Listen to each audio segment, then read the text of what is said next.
మూసుకునే ఉన్నాడు, కొంపదీసి నిద్రపోతున్నాడేంటి? ధ్యానం. కళ్ళు మూసుకొని ఎవరినో కాంటాక్ట్ చేస్తున్నారు. అవునా? అబ్బా. రామ్ ప్రసాద్, నీకు నిజం చెప్పాలంటే బాధగా ఉంది, కానీ చెప్పక తప్పదు. ఎందుకంటే అది నిజం కాబట్టి. Correct sir, correct. ఏంటి సార్ అది? నీకు 40 ఏళ్ళు వచ్చే వరకు కష్టాలు తప్పవు గురూజీ. అవి మామూలు కష్టాలు కావు, అష్ట కష్టాలనే చెప్పాలి. ఉదాహరణకు అవి ఎలా ఉంటాయంటే, దొరక్క నీకు ఫుడ్ దొరికితే అది నీ నోటికందే లోగా నీ కాలో నీ చెయ్యో తగిలే మట్టిపాలైపోతుంది. నీ వాకలికి తట్టుకోలేక అప్పు కోసం ఎండను పడి వెళితే అక్కడ తాళం వేసి ఉంటుంది. మరో కఠోరమైన నిజమేమిటంటే, నీ దరిద్రాన్ని చూసి భరించలేక నీ భార్య లేచి వెళ్ళిపోతుంది. ఒక్కతేనా ఎవరితోనన్నా? తప్పు. అతని దురదృష్టాన్ని చూసి ఎగతాళి చేయకు రమణ. Sorry sir. ఇదయ్యా రాంప్రసాద్, నువ్వు ఈ 40 ఏళ్ళు ఈ నరకాన్ని అనుభవించక తప్పదు. 40 ఏళ్ళ తర్వాత అలవాటైపోతుంది. ఇక నువ్వు వెళ్ళొచ్చు. ఏమో వెంకటేశ్వరరావు, కులాసైనా రమ్మన్నారట. నీకు శుభవార్త చెబుదామని పిలిపించాను. ఏంటి గురూజీ? నీకు శుక్రమహాదశ ప్రారంభం అవబోతుంది. అంటే శనిగా సెట్ అయిపోయినట్టేనా? ఆల్మోస్ట్ అయిపోయినట్టే. మీరంతా టోపీలు పెట్టుకునే ఉద్యోగాలు కూడా చేసుకుంటారు. ఇప్పటిదాకా మేమందరికీ టోపీలు పెట్టాం గానీ మాకు మేమే టోపీలు పెట్టుకుంటాం ఎప్పుడు అనుకోలేదు గురూజీ. అదే విధి. మరి ఇప్పుడు బిల్ల బంటోతు నుంచి బీట్ కానిస్టేబుల్ వరకు అందరికి నెత్తిమి టోపీలు ఉంటాయి. అందులో ఏ ఉద్యోగం? ఎస్ఐ గారు కూడా టోపీ పెట్టుకుంటారు తెలదా? ఏది మన చదువులకు ఎస్ఐ ఉద్యోగాలు ఇస్తారేంటి? గ్రహాలు శాసిస్తున్నప్పుడు చదువులతో పని లేదు. ఏబిసిడీలు చదివినా చాలు మీ జీవితాలు విచిత్రమైన మలుపులు తిరుగుతాయి. మీకు విపరీతమైన ఫాలోయింగ్ వచ్చేస్తుంది. మీరు చాలా ఫేమస్ అయిపోతారు. వింటానికి చాలా బాగుంది. ఇప్పుడు మమ్మల్ని ఏం చేయమంటారు గురూజీ? ఏమీ చెయ్యదు, వెయిట్ చేయండి. కాలం కలిసి వస్తే అదృష్టమే మిమ్మల్ని గేలం వేసి పట్టుకుంటుంది. అంతవరకు వెయిట్ చేయండి. వెయిట్ చేసి కొంచెం వెయిట్ కూడా పెరిగింది. అయినా పర్వాలేదు, వెయిట్ చేస్తాం. అందాక ఏ అప్పు సపోర్ట్ చేసుకుని తాగుతాం, బ్రతుకుతాం అన్నట్టు. అప్పు అంటే గుర్తొచ్చింది. అప్పు మీద మీ అభిప్రాయం ఏంటి గురూజీ? ఏంటరా ఇంత నుంచి మీకు ఎదుగుతున్నాను రా. ఇక్కడేం చేస్తున్నారు? మన టైం బాగుందిరా. ఎవడన్నా అప్పిస్తున్నాడా ఏంటి? కాదురా, ఉద్యోగాలు ఇస్తారమ్మన్నాడు గురూజీ. చూసారా, చౌదరిగా చెప్పింది నిజమే. మరి శుక్రమాదేశ్ మొదలైంది. ఇంతకీ ఎవరా మహానుభావుడు? నమస్కారం. అయినా నేను చెప్పింది. ఆహా, సాక్షాత్ ఎంప్లాయ్మెంట్ ఎక్స్చేంజ్ నడుచుకుంటూ వస్తున్నట్టు ఉంది. పదండి పట్టేద్దాం. నమస్కారం సార్. నమస్తే. వీలే సార్ మా ఫ్రెండ్స్. నమస్తే. నేను చెప్పానుగా, భగవాన్ గారు. ఆహా, పేర్లోనే దేవుడు ఉన్నాడు. లోపల కూడా పాజిటివ్ థింకింగ్ ఎక్కువ. ఇంతకీ మీరు ఇండియానా చైనీసా? India sir. మా ఫేస్ చూస్తారు అనిపించలేదు మీకు? భలే కామెడీ ఫీల్ ఉన్నాడు. అవును సార్. నేను అడిగేది ఇండియన్ రెస్టారెంటా చైనీస్ రెస్టారెంటా అని. నేనేది ఓపెన్ గా డిస్కస్ చేయను కదా. పేరు చూసి స్కూల్లో డిస్కషన్ పెడతాడు అనుకుంటే వీటేంట్రా హోటల్ అంటున్నాడు. బాబు ఎట్ ఫీల్ అవుతున్నాడు. అంతా మీ ఇష్టం ఉంటున్నాడు సార్. ఫస్ట్ చైనీస్ రెస్టారెంట్ కి వెళ్దాం. నెక్స్ట్ అక్కడ డిసైడ్ చేద్దాం. చాలా ఇబ్బంది పడుతున్నట్టున్నారు. నువ్వు చేత్తో తినే బాబు. నేను జనరల్ గా చైనీసే ప్రిఫర్ చేస్తాను. ఫ్యాట్ కంటెంట్ తక్కువ ఉంటది కదా. రేపు నుంచి మేము కూడా ఇదే ఫాలో అవుతాం. ఇంతకీ మీకు స్టీల్ ప్లాంటా, షిప్ యార్డా, ఏషియాడా, జింక, బంక, హెచ్పిసిఎల్. ఇవన్నీ దేనికి సార్? దేనికేంటి? ఉద్యోగం చేయడానికి. మీకు ఎందులో కావాలో చెప్పండి. నేను అమలపోతున్నారా? ఏంటయ్యా డిస్కషన్స్? మాకు నీ ఛాయిస్లు ఉంటాయి అనుకోలేదు. మీరు సడన్ గా జింకు బంకు అంటే సింక్ అవడానికి కొంచెం టైం పట్టింది. అదే అదే జేసీ గారు టోపీలు పెట్టుకుని ఉద్యోగం అన్నారుగా. వీటిలో టోపులు పెట్టుకునే జాబ్లు ఎక్కడ ఉన్నాయండి? అన్నిటిలోనే ఉంటాయి, వాటిలో కూడా ఉంటాయి. వాచ్మెన్ ఉద్యోగం కావాలా? ఇంతకీ మీరు అనే జాబ్ ఏంటి సార్? నేను చెప్పేది టోపులు పెట్టుకునే ఉద్యోగం కాదు, టైల్ కట్టుకునే ఉద్యోగం. అది టైల్ కట్టుకోవటం మాకు రాదు. వాళ్ళు కడతారులే. ఇంతకీ మీకు జిఎం కావాలనా, ఏ జిఎం కావాలనా? అట్లా పిలుస్తున్నాడు చూడు బాబు. జిఎం అడిగితే ఎలా ఉంటుందంట? ఏజీఎం అంటే వెంటనే కొంచెం పెద్దదిగా ఉంది. ఏజీఎం ఇప్పించండి సార్. అనుకున్నాను నువ్వు ఇది అడుగుతావని. జిఎం అంటే జనరల్ మేనేజర్, ఏజిఎం అంటే అసిస్టెంట్ జనరల్ మేనేజర్. తూచండి, మాకు జిఎంఏ కావాలి సార్. అది సరే కానీ భగవాన్ జీ, ఈ ఉద్యోగాలకి టోపులు పెట్టుకుని వెళ్ళొచ్చా? నీ ఇష్టం వచ్చినట్టు వెళ్ళొచ్చమ్మా. అయితే నాకు జింక్లో నాకు స్టీల్ ప్లేట్. నాకు బంకులో గానీ. కన్ఫ్యూజ్ చేయగానే ఆయన్ని అందరికీ ఒక చోట ఇప్పించండి సార్. కలిసి పని చేసుకుంటాం. జీతం ఎంతండి? 30,000 అంటే 40,000. వడ్డీ ఎంత? అప్పు కాదయ్యా, నీకు ఇచ్చే జీతం. అంటే తిరిగి ఒక్కలేదా? ఫ్రస్ట్రేషన్ లో ఉన్నట్టున్నాడు. అవునండి. నువ్వు ఇచ్చిన వాళ్ళు తీసుకోరు. మాకు అవసరం కూడా అదే.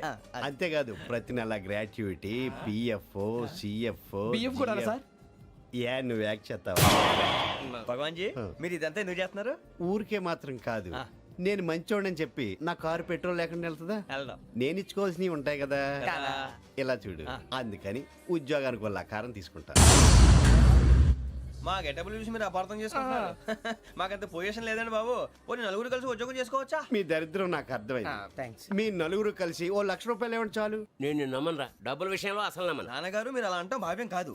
ఏదో జేసీ గారి సిఫార్సు వల్ల శని గారు సైడ్ అయ్యి శుక్రవారం మొదలైంది. ఉద్యోగం దానంతటి అదే వెతుకుంటూ వచ్చింది. అందుకని ఇంకేం కావాలో చెప్పండి. స్టీల్ ప్లాంట్ లో జీఎం అని పెద్ద పోస్ట్ అమ్మా. జీతం 30,000, నెల నెల ప్రమోషన్లు, సిఎఫ్లు, డిఎఫ్లు, పిఎఫ్లు, బిఎఫ్లు. ఇవన్నీ నువ్వు చదివిన చదువుకే. అబ్బాబే దీనికి చదువుకి సంబంధం లేదండి. చెప్పాను కదా శుక్ర మహాదశ. అది దాని పవర్ అనుకోండి, ఎఫెక్ట్ ఈ అనుకోండి. రోజుల్లో కూడా గ్రహాలు ఏటా nonsense. అబ్బా ఏంటండి వాడన్న ప్రతిదాన్ని ఇలా కొట్టి పడేస్తారు. చిన్నప్పటి నుంచి లక్షలు పోస్ట్ చదివించారు. ఎహె, అమ్మా నువ్వు లేని పోనీ పెట్టుకో. లక్షలు ఎక్కడైనా ఊరుకోరా, మాట వరుస కదాలే. ఒక 25,000 ఇస్తే వాడి జీవితం సెటిల్ అయిపోతుంది అంటున్నాడుగా. అంతగా ఆలోచిస్తారేంటండి? అమ్మా నాకు ఉద్యోగం రాగానే మీ అందరి స్టీల్ ప్లాంట్ షిఫ్ట్ చేస్తానే. ఓకే నువ్వు చెప్పేదంతా కరెక్టేనా? నాన్నగారు మీకు అంత అనుమానం అయితే ఇవ్వకండి. సర్లే, ఇప్పటికిప్పుడు అంత డబ్బు అంటే కష్టం కానీ నా కెనటిక్ హోండా అమ్మాలి. నాకు తెలుసు మీరు ఆ నిర్ణయం తీసుకుంటారని, అందుకే పార్టీని పట్టుకొచ్చాను. బయట వెయిటింగ్.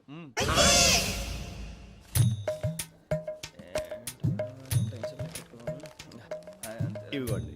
భగవాన్ జీ మీతో నాకు కుదరదండి. మీరు తేడా మనుషుల్లా ఉన్నారు. చూడటానికి అలా కనపడతాం కానీ తేడా మనుషులు కాదండి. ఇది ఎంతో లెక్క పెట్టండి. 5,000 తగ్గిందండి. ఆ విషయం నాకు ముందు చెప్పాలి కదా. ఇది తేడాతనం కదా. సర్దుబాటు కాక జరిగిన పొరపాటు. మా దరిద్రం మీకు తెలియంది కాదు. మీ ప్రాబ్లమ్స్ నాకు అనవసరం అండి. ఇప్పటికే మీ మూలంగా 3 లక్షల బొక్క తెలుసా. మీరు ఫేస్ అంత చిరాగ్గా పెట్టకండి. రే ఆ గొలుసేవరా తొందరగా ఎవరా, ఆయన కోపం వస్తుంది. ఇదిగో తీసుకోండి. తీసుకోండి ప్లీజ్. భగవాన్ గారు తీసుకోండి సార్ ప్లీజ్.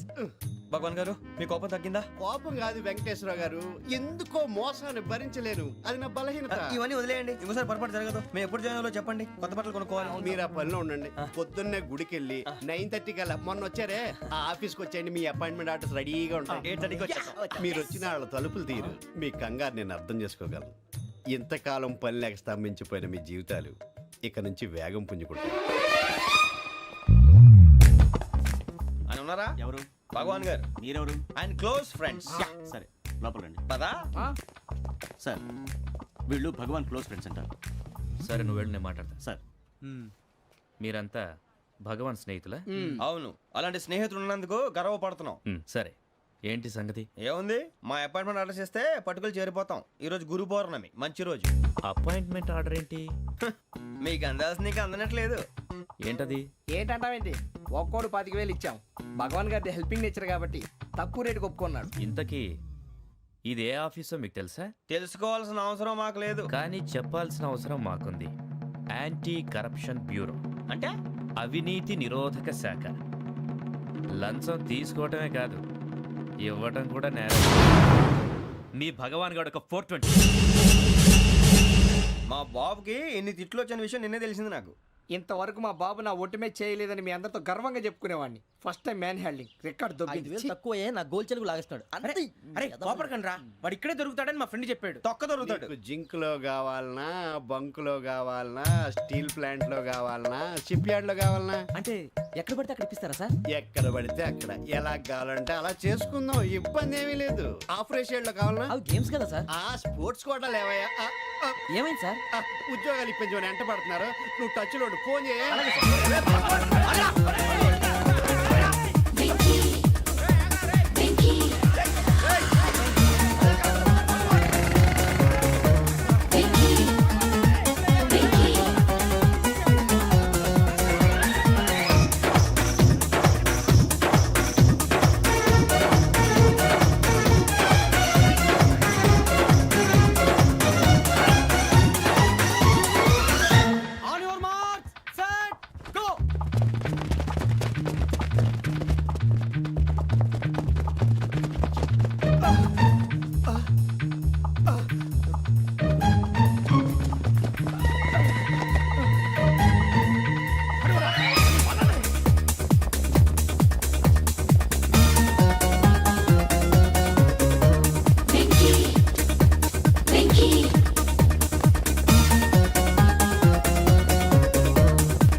5.5 అవును సార్.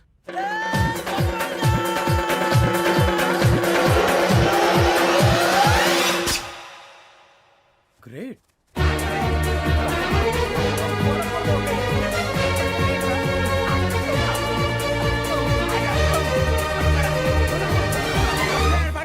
మీ నలుగురు సెలెక్ట్ అయ్యారు. దేనికి? ఎస్ఐ సెలక్షన్స్ లో మీరు ఫిజికల్ టెస్ట్ అన్ని పాస్ అయ్యారు.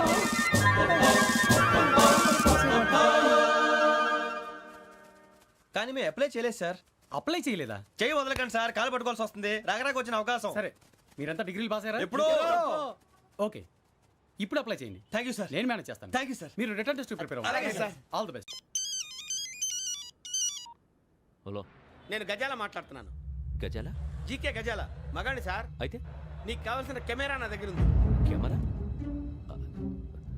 నాకే కెమెరా అక్కర్లేదు. శర్మ గారు, మీరు పోలీస్ అయితే నేను దొంగని. రైల్లో పెద్ద ఆయన కెమెరా కొట్టేసింది నేనే. అందులో ఏముందో కూడా నాకు తెలుసు. ఇంకా బుకాయించడానికి ప్రయత్నం చేయకండి, అది మీకే నష్టం. ఏం కావాలి? ఏం కావాలంటే ఏం చెప్తాను, ఒక 5 లక్షలు కొట్టండి. నువ్వు ఎక్కడున్నావు? గెలాక్సీ థియేటర్ పక్కన అల్ఫా కేఫ్లో. త్వరగా తీసుకురండి. ఇప్పుడు ఎక్కడ కొట్టాలరా నిన్ను? కొట్టకుండా పనే మార్గం లేదా? ఉంది. ఆ కెమెరా ఇచ్చేస్తే. ఆ కెమెరా ఇచ్చే లేచే ఇచ్చే తీసుకో. మాట తప్పుతున్నారు. నీలాంటి ఎదల దగ్గర కూడా మాట మీద నిలబడతారేంట్రా? ఆ. అయినా నేను ఒక దెబ్బతో ఎందుకు పెడతానో తెలుసా? కట్ 5 నిమిషాలు తెలుసు చూడు. కెమెరా దొరికిందా? వెంటనే చూడాలి. ముందు మనకు ప్లేస్ కావాలి. నా క్లోజ్ ఫ్రెండ్ ఒక అమ్మాయి ఉంది. వాళ్ళ పేరెంట్స్ ఢిల్లీలో ఉంటారు. తను ఒక్కతే ఉంటుంది. అక్కడికి వెళ్దాం.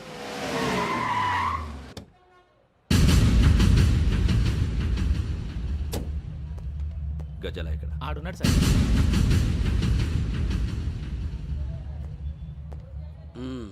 క్యాసెట్ ఎక్కడ? లేదు don't irritate me. Give me the cassette. లేదని చెప్పాను కదా, ఎన్నిసార్లు చెప్పాలి నీకు? ఏయ్ ఏయ్! ఏయ్ ఏయ్! ఏయ్ ఏయ్! ఏంట్రా కొడతావా? కమాన్ కొట్టు. అమ్మా! అమ్మా!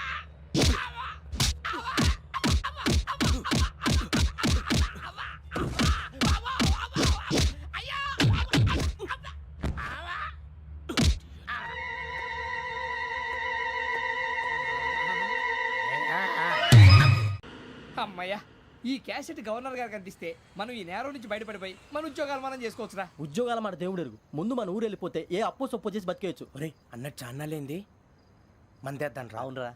వదిలేదండి. ఓ, మందంటే ముందుండేవాడు శ్రావణి గారు మిమ్మల్ని చూసి భయపడుతున్నాడు. నాకు భయపడుతున్నాడా? మందు కొట్టక ముందు ఈడు అందరికి భయపడతాడు. మందు కొట్టిన తర్వాత ఈడికి అందరు భయపడతారు. అది తెలుసు.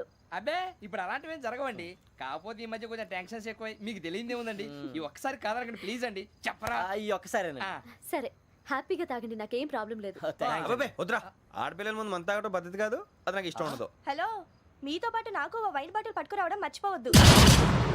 వస్తానంటే నేనంటానా, వస్తానంటే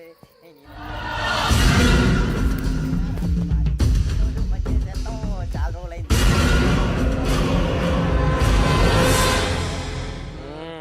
బా, కడుపు నిండా తాగి ఎన్నాళ్ళైందిరా? తాగి చాలా రోజులు అయింది కదా, కొంచెం కళ్ళు తిరుగుతున్నాడు. నాకు మాత్రం జరగట్లేదు. నీకెందుకు తిరుగుతాయి? నువ్వు మామిలాడువా? అబ్బాయి ఏంకి నీకు ఎంత కావాలంటే అందాగు, కానీ తాగినట్టు మాత్రం ఉండు. తాగితే తాగినట్టు ఎలా ఉంటుంది?